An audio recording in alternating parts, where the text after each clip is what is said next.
do with this?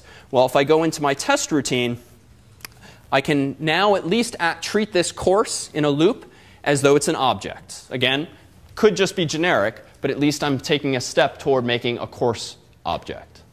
So what is this going to do? The output's going to be similar in spirit, PHP test, but first let me open the database and change project 0 to lecture 3.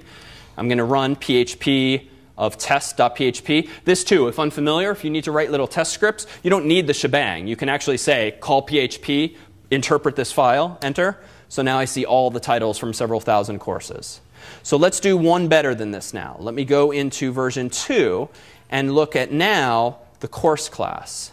So now I'm being a little more proper, and I'm also implementing that paradigm of, insert buzzword here, so lazy loading. Right? So now I've decided that, you know what, having a course class with nothing in it is pretty useless. Right? I might as well just use the associative arrays and not waste my time pretending to be writing better code. But what if the goal of this class is to provide with the course entity related functionality? And that functionality might be get me the instructors, which is not a feature we supported a moment ago. So if I want to now say that there's a method associated with a course object, notice how I can implement this. So 1, I have an empty instructors array. 2, I get my database instance. And now this is more compelling. Now I'm talking to the database from multiple classes, so it's a little more compelling that I use this singleton approach. Now I prepare a statement, select star from instructors where, and what's going on here? Well, if unfamiliar, you don't need to join all the time to get to reunite multiple tables. If you want to select data from one table based on values in a second, join is not necessarily the solution. And in fact, it might give you back way more data than you care about. So this means get me all the instructors whose faculty ID is in the result of this nested query. So here I'm saying select instructor ID. The name doesn't have to be identical, but the number of things outside and inside the parens needs to be the same. Select instructor ID from course instructors where catalog number equals catalog number. So the nested query gets me all of the faculty who teach that course, but I don't just want their ID. I want actually their name and their first name and their last name. So my outer query ensures that I actually get back the data I care about. So now I execute this. I call fetch object. This time I want back an instructor object. I store the instructor in the array and return that array. All right. So either this is really confusing or just really boring. So let me try to spice it up by showing you what you can now do with this little test file.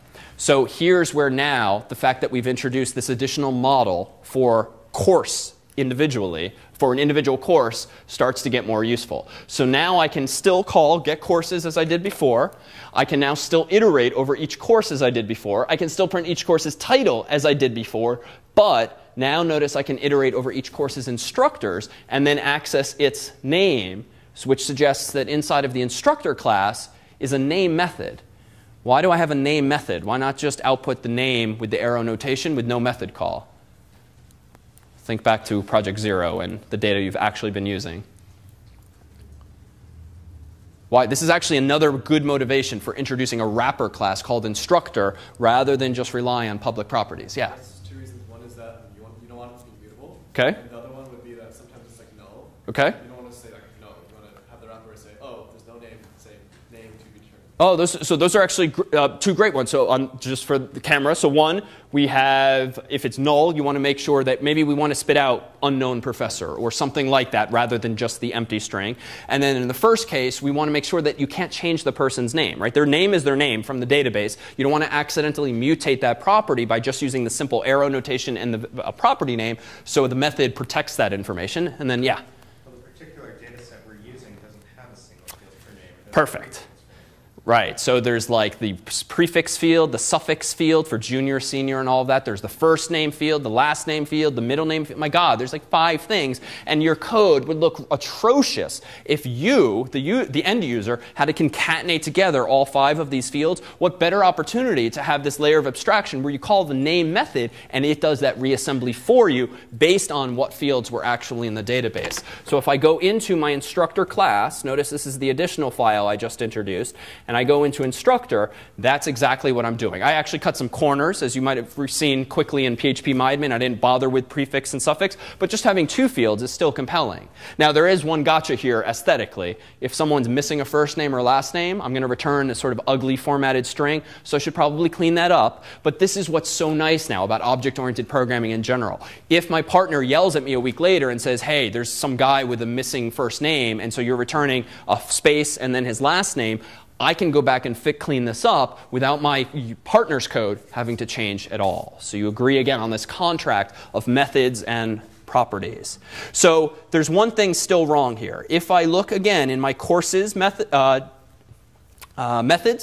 notice that I'm just using fetch object. I'm instantiating a course object, and then again, PDO is just filling that object's fields for me. Specifically, what is the fetch object doing? It's literally doing something like this. It's saying something like object gets new course, and then PDO is doing this for me. Gets row, let's say this is course, so let's say catnum. Whoops. Oh, catnum. And then it's doing this. So all the fetch object method is doing for me is it's not doing anything fancy with constructors or with object-oriented programming, really. It's just doing that, and then what it's returning to me is this. So it's saving me that trouble, and that has value. This is kind of clean that it deals with this for me, but what's the implication for catnum and title if I am creating objects using PDO in this way in terms of visibility of those properties?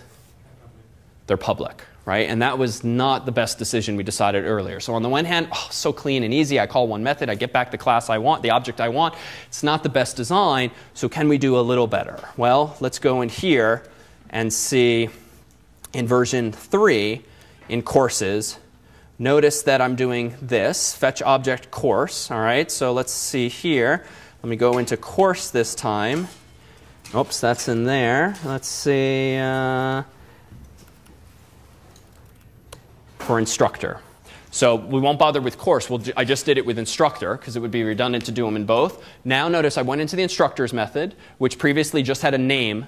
Sorry, instructor's class, which previously just had a name method. And I've explicitly said, you know what? This class is going to have a private ID, private first, private last variable. My partner can see this if he wants to look at my code, but this means nothing to him or her. In fact, he or she cannot access any of these private data members if they're using my objects.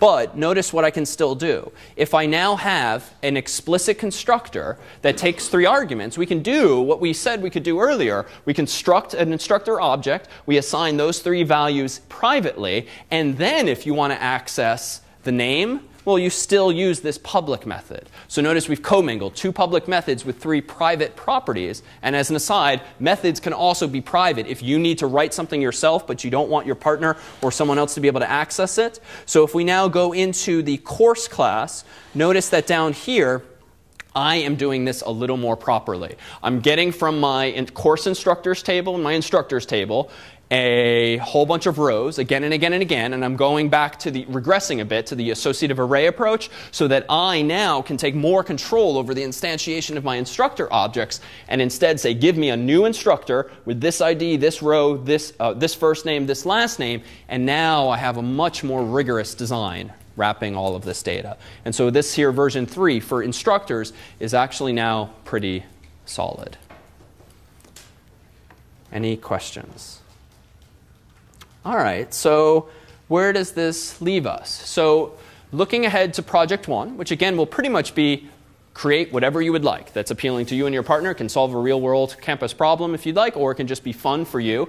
Realize, especially if among those with more experience, realize that a lot of the frustrations you might have felt with something like CodeIgniter and its reliance on fairly generic objects, its commingling of different paradigms like Active Record and DAO, realize that there are proper object relational mapper libraries out there which essentially automate a lot of the discussion we just had, whereby you configure a library like Doctrine or Propeller, 2 of the most popular for PHP. You essentially teach the library what your tables are, what the relationships are between those tables, and it provides you with your own courses class. It provides you with your own course class and the like. Now again, Project 1 does not need to be about course catalog, and odds are you won't go that direction based on Project 0's experience.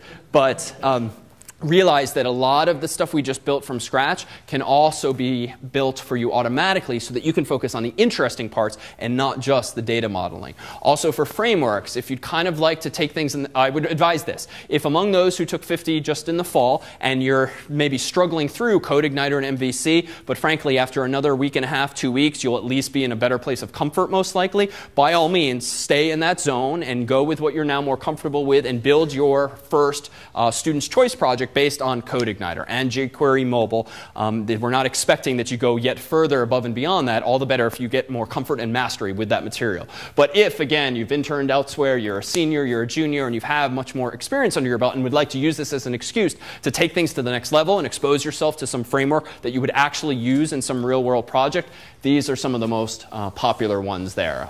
In essentially, just in alphabetical order. Zend is the only one that I would personally recommend against, since I've never once understood any code that Zend produces.